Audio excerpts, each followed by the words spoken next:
Hello friends, welcome to defence smart tricks. तो एक काफ़ी इंटरेस्टिंग रिपोर्ट जो है वो निकल कर सामने आई है। पाकिस्तानी सर्विस में जो LY-80 surface to air missile systems हैं उनके बारे में। तो ये जो LY-80 surface to air missile system है ये चाइनीज़ ओरिजिन के हैं और लोकली चाइना में इनको HQ-16 बोला जाता है। तो एक इटालियन रिपोर्ट इन सिस्टम पर आई है जिनको हम डिस्कस करेंगे एक छोटे से मैसेज के बाद।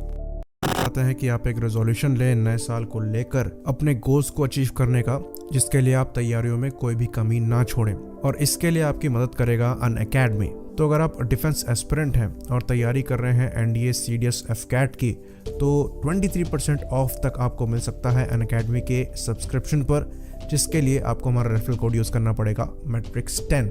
ये चीज़ हम आपको बता दें कि ऑफ़र खाली लिमिटेड पीरियड के लिए ही है और जो इनके लाइव बैचेस हैं ये फर्स्ट वीक ऑफ जनवरी से स्टार्ट हो जाएंगे।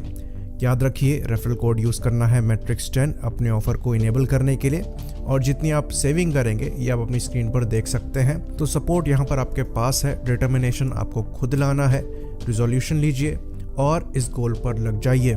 सपोर्ट भी आपकी तभी हेल्प करेगा अगर आप अपनी तैयारियों में कोई कमी नहीं छोड़ेंगे। तो यहाँ पर टाइम वेस्ट करने की जरूरत नहीं है। लाइव बैचेस 1 जनवरी से स्टार्ट होंगे और ज़रूरी लिंक्स आपको डिस्क्रिप्शन में मिल जाएंगे। तो इटालियन वेबसाइट डिफेंसा द्वारा ये क्लेम किया गया है कि जो पाकिस्तान के एयर डिफेंस सिस्टम्स हैं जो कि चाइनीज़ ओरिजिन के हैं, उनको काफ़ी सीवियरली डैमेज जो है वो पहुंची है चाइना की वजह से, क्योंकि जो स्पेयर सप्लाईज हैं वो प्रॉपर बीजिंग द्वारा नहीं करी जा रही है। तो ये सिस्टम पाकिस्तान को करीबन 5 साल पहले मिले थे और ये फिलहाल के लिए प्रॉपर स्पेयर सप्लाई ना होने की वजह से प्रॉपरली अपनी सर्विस प्रोवाइड नहीं करा पा रहे हैं। तो HQ-16 या फिर LY-80 surface to air missiles जो हैं वो पाकिस्तान द्वारा 2017 में चाइना से ली गई थी। तो ये HQ-16 मिसाइल के A वर्जन का एक्सपोर्ट वर्जन है, जिसे HQ-16AE कहा जाता है, जो कि 40 किलोमीटर तक की रेंज में टारगेट को इंटरसेप्ट कर पाने में सक्षम है, जैसा कि पेपर्स में नंबर दिए गए हैं। ऑल्दो बेटर वर्जन भी अवेलेबल है, पर पाकिस्तान के पास जो वर्जन है वो 40 किलोमीटर तक की टारगेट को इंटरसेप्ट कर सकता है।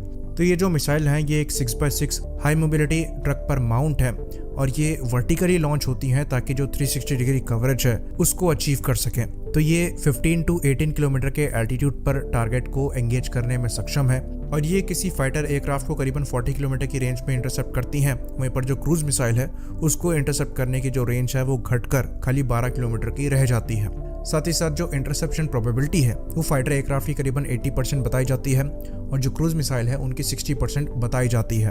तो टारगेट ट्रैकिंग के लिए यहाँ पर ABS 150 3D PESA रडार जो है वो यूज़ किया जाता है, जो कि करीबन 150 किलोमीटर की रेंज में टारगेट को स्कैन कर सकता है और एक बार में करीबन 144 टारगेट को डिटेक्ट कर सकता है और 48 को एक बार में ट्रैक कर सकता है।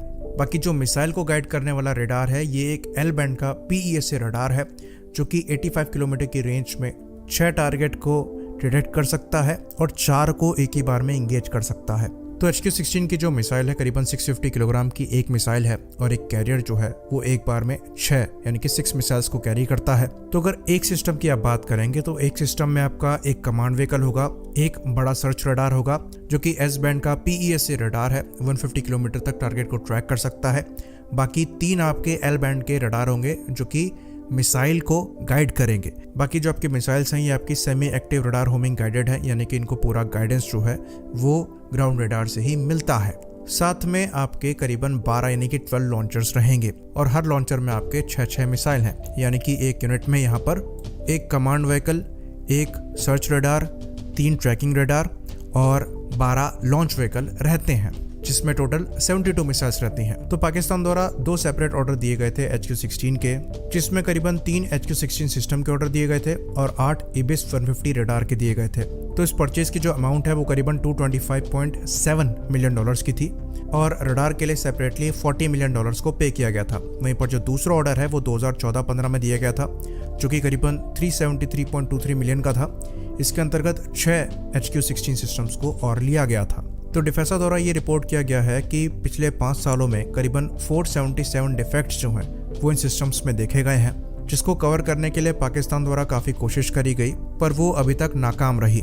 बाकी रिपोर्ट में आगे ये बताया गया कि जो चाइनीज़ कंपनी है उन्होंने अपनी स्पेशल टीम भेजी इंजीनियर्स की, जिनके द्वारा मई-जून 2021 में पाकिस्तान को विजिट किया गया था, पर जो इश्यूज थे वो इतने एक्सपेंसिव थे कि उन्हें एड्रेस ही नहीं किया गया और जो सफिशिएंट स्पेयर पार्ट्स होने चाहिए थे वो भी मिसिंग थे। साथ ही साथ फिर अक्टूबर में एक और टीम भेजी गई जो अगेन इश्यूज को सॉल्व नहीं कर पाई। फिर रिपोर्ट में आगे और लिखा गया कि पुअर इकोनॉमिक कंडीशन होने की वजह से पाकिस्तान द्वारा 6 और HQ-16 जो है वो एक्वायर करी जानी है क्योंकि फंड्स और ऑप्शंस की यहाँ पर काफ़ी कमी है। तो ये पहली ऐसी रिपोर्ट नहीं है जहाँ पर यह दावा किया जा रहा है कि ये जो चाइनीज़ ओरिजिन के इक्विपमेंट पाकिस्तानी डिफेंस फोर्सेस की सर्विस में है ये अपनी सर्विस प्रॉपर नहीं दे पा रहे हैं। इसके पहले भी एक काफ़ी डिटेल रिपोर्ट आई थी पाकिस्तान के PNS जुल्फिकर क्लास के फ्रिगेट्स पर, जहां पर इन चाइनीज़ ओरिजिन के फ्रिगेट्स के लिए कहा जा रहा था कि ये अपनी सर्विस को प्रॉपरली नहीं दे पा रहे हैं और इस क्लास के जो 4 शिप ये ऑपरेट करते हैं इनको फंक्शनल रखने में भी पाकिस्तानी नेवी को परेशानी आ रही है और चाइना का जो रिस्पॉन्स है यहाँ पर वो भी प्रॉपर नहीं है।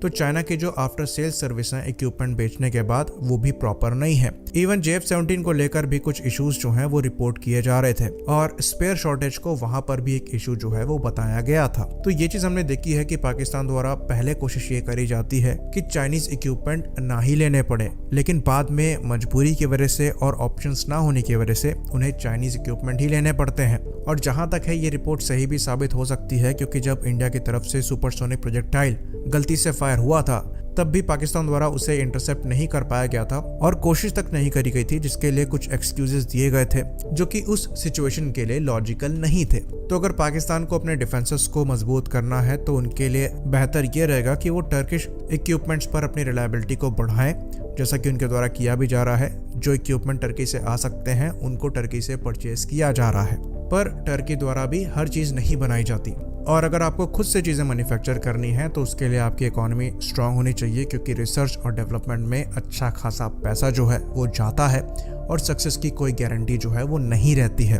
तो ये जो सिक्योरिटी की सॉरी स्टेट है पाकिस्तान में, ये तब तक नहीं जाएगी जब तक पाकिस्तान द्वारा अपनी इकोनॉमी को इम्प्रूव नहीं किया जाता है।